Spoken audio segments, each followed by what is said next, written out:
Bienvenidos. El día de hoy hablaremos sobre la síntesis de proteína en células eucariotas. Estaremos desglosando los procesos y etapas que cumple la síntesis proteica. En este mismo orden de ideas, la síntesis de proteína es un evento biológico que se manifiesta en todos los seres vivientes y se produce cuando las células transforman la información almacenada en su ADN y la transforman en células de proteínas.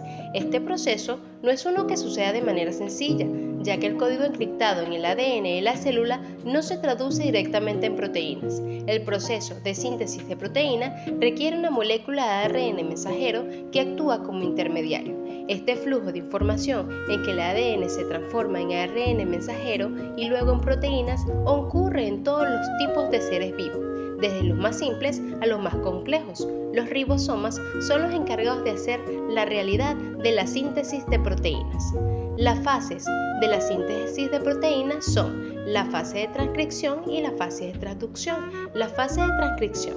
El primer paso en la síntesis de proteínas se llama transcripción, donde el ADN se transcribe en ARN mensajero. Este proceso es esencial para que comience la producción de proteínas. Durante la transcripción, las instrucciones codificadas en el ADN se convierten en una secuencia de nucleótidos de ARN. El ARN mensajero contiene la información necesaria para la síntesis de proteínas, incluido el mensaje enviado por los genes de los ribosomas. Una vez que el ARN mensajero viaja desde el núcleo hasta el citoplasma celular, este proceso lo llamamos fase 2, que es la traducción. Se refiere al cambio del lenguaje de ARN a proteína, o sea, el cambio de nucleótidos a aminoácidos. En esta etapa, las proteínas conocidas como factores de liberación se unen al ribosoma y producen la catálisis de una molécula de agua y no de un aminoácido.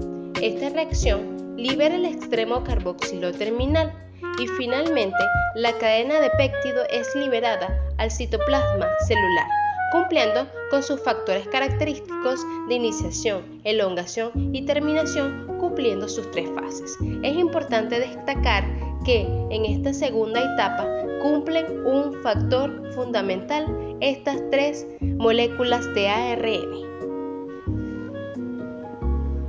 Ahora bien, esta es una célula. Dentro hay una estructura que es llamada núcleo, que contiene el genoma, que en los humanos está dividido en 23 pares de cromosomas.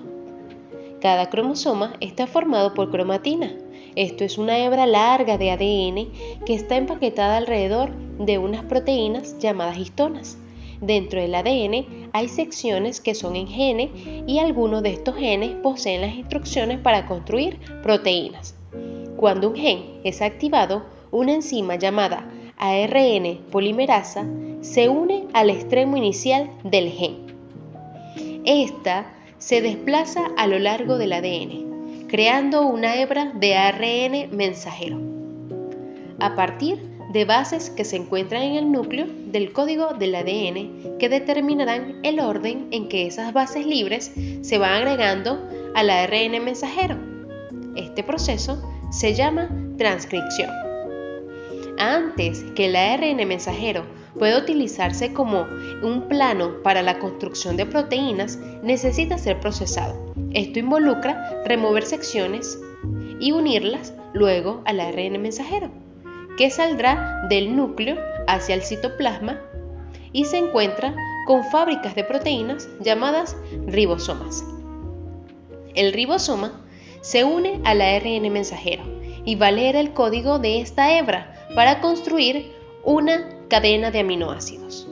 En el ser humano hay 20 tipos distintos de aminoácidos que formarán las proteínas, que son las proteínas moleculares de ARN de transferencia, que llevarán esos aminoácidos hacia el ribosoma. El ARN mensajero se lee de a 3 bases por vez. A medida que cada triplete o codón se lee, el ARN de transferencia entrega el aminoácido correspondiente. Este se agrega a una cadena de aminoácidos y una vez que el último aminoácido es agregado, esta cadena se pliega formando una estructura compacta, que es la proteína. El proceso por el cual la información copiada en el ARN mensajero se utiliza para sintetizar las proteínas se llama traducción.